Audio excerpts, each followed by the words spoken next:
Hello everyone, आज है 17 जून और आज इस वीडियो में हम बात करने जा रहे हैं एल&टी फाइनेंस होल्डिंग के बारे में।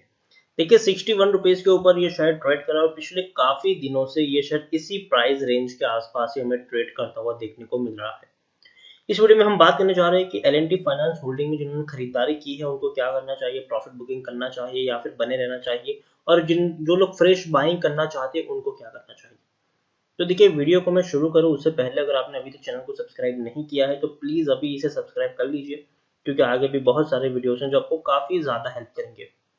तो चलिए शुरू करते हैं। तो जैसे कि आप देख सकते हैं कि शेयर अभी 61 रुपीज के आसपास ट्रेड कर रहा है। पिछले एक महीने की हम बात करें तो पिछले एक महीने में 6.5-7% के आसपास का यहाँ पर ग्रोथ है। आप देख सकते हैं 57 रुपीज के ऊपर शेयर था, गिरावट आई 51 रुपीज तक पहुंचा, बाद में रैली आई 63 रुपीज तक पहुंचा, लेकिन उसके बाद पिछले कुछ दिनों से 61 से 63 प्राइस रेंज के आसपास ही शायद ये ट्रेड करता देखने को मिल रहा है। पिछले एक साल की हम बात करें तो एक साल में एल&टी फाइनेंस होल्डिंग में 47% की गिरावट देखने को मिली है। 131 रुपए के ऊपर शेयर ट्रेड कर रहा था। कोविड के चलते इतनी गिरावट आ गई कि भैया 50 रुपए से भी नीचे ये शेयर टूट गया।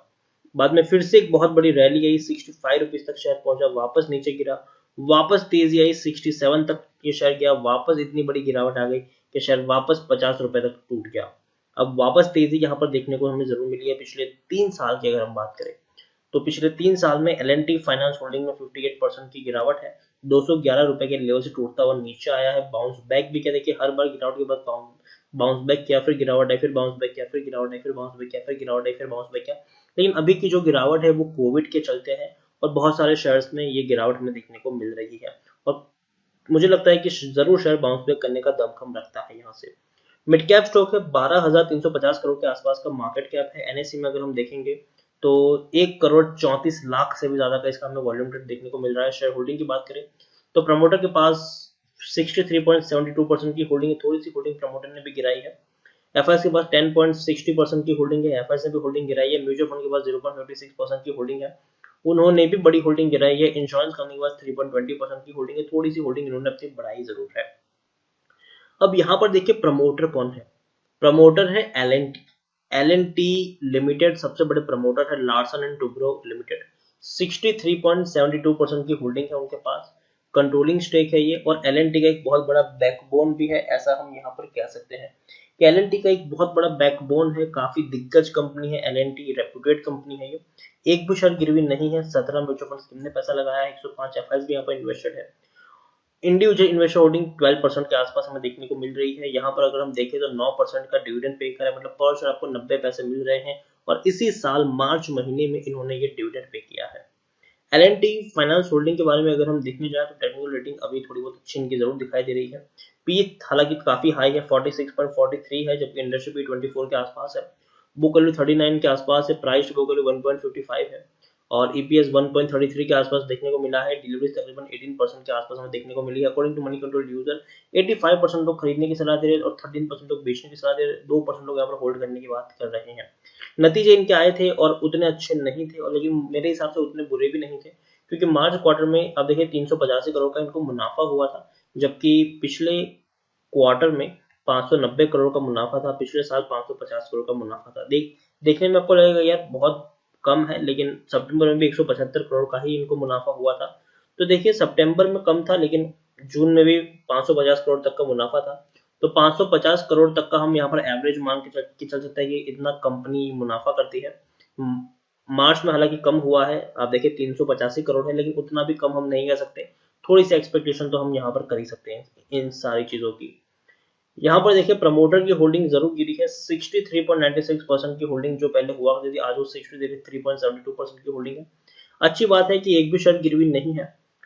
एफआईएस जहां थे वहीं पर है। 10.58% की होल्डिंग 10.60% के आसपास है। म्यूचुअल फंड ने बहुत बड़ी होल्डिंग गिराई है और कंटिन्यूअस म्यूचुअल फंड अपनी होल्डिंग को गिरा रहे हैं। 3.42% की जो होल्डिंग थी, आज वो 0.56% की ही होल्डिंग है। लेकिन जो इंश्योरेंस कंपनी पहले इन्वेस्टेड ही नहीं थे, आज उनके पास भी 3.20% की होल्डिंग है। ये पॉजिटिव बात है यहाँ पर। तो ओवरऑल मैं यही कहूंगा कि एल&टी फाइनेंस होल्डिंग एल&टी का सबसे बड़ा इनके पास बैकबोन है, बढ़िया शेयर है। अभी एनबीएफसी कंपनी काफी बड़े क्राइसिस से गुजर रही है, काफी सारी प्रॉब्लम्स आएगी। आप खुद समझ सकते हैं कि बजाज फाइनेंस जैसा फंडामेंटली स्ट्रॉन्ग शेयर भी टूट रहा है। तो L&T फाइनेंस का टूटना तो लाजमी है यहाँ पर।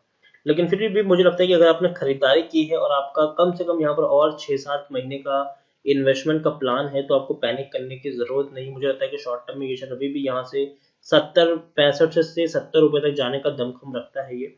लेकिन हाँ, शॉर्ट टर्म में गिरावट जरूर आएगी, वो आप यहाँ से समझ सकते हैं। अगर आप चाहे तो प्रॉफिट बुकिंग भी कर सकते हैं, अगर आपका शॉर्ट टर्म का नजरिया है तो। आप देखिए यहाँ पर 48 रुपीज के आसपास शेयर ट्रेड कर रहा था, तेजी आती है शेयर में, 65 पर पहुंचा, वापस शेयर टूटकर 60 रुपए से भी नीचे चला गया, वापस तेजी आती है, 65 तक पहुंचा, वापस गिरावट आई, 50 रुपए तक आ गया, अब वापस रैली यहाँ पर आई है। तो मुझे लगता है कि यहाँ से शेयर थोड़ा बहुत 2-3 रुपए यहाँ से गिर सकता है, और शायद हो सके कि 65 रुपीज तक भी, सॉरी 55 रुपीज तक भी ये शेयर जा सकता है। तो वो एक लेवल अगर आप चाहे तो खरीदारी करने के लिए अपना सकते हैं।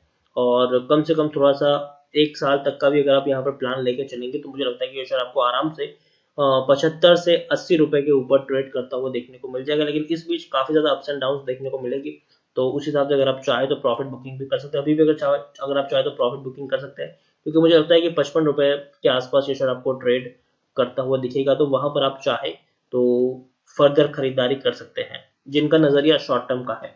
लंबी दूरी के जिनका नजरिया है उनको मैं कहूंगा कि वो बने रहे यहाँ पर। अगर गिरावट आती है तो थोड़ी और क्वांटिटी वो चाहे तो यहाँ पर ऐड कर सकते हैं। जो लोग फ्रेश बाइंग करना चाहते हैं उनको भी मैं यही कहूंगा कि 55 रुपए के आसपास अगर आप चाहे तो बाइंग कर सकते हैं। SIP मोड में खरीदारी करिएगा, ताकि थोड़ी बहुत और गिरावट आए तो आप इसको एवरेज कर पाए। एक चीज हमेशा दिमाग में रख के खरीदारी करें कि आपको इसमें एवरेजिंग करने की जरूरत पड़ेगी ही पड़ेगी, तो उसके बाद ही आप यहाँ पर खरीदारी करें, और एवरेजिंग करने के लिए थोड़ा सा पैसा बचा कर भी रखें। तो इसी तरह वीडियो को एंड करूंगा। अगर आपको वीडियो पसंद आया तो प्लीज इसे लाइक करें, शेयर करें। चैनल पर पहली बार है तो प्लीज सब्सक्राइब करें। और L&T फाइनेंस के बारे में आप क्या सोचते हैं वो भी आप मुझे कमेंट में लिखकर बता सकते हैं। Thank you.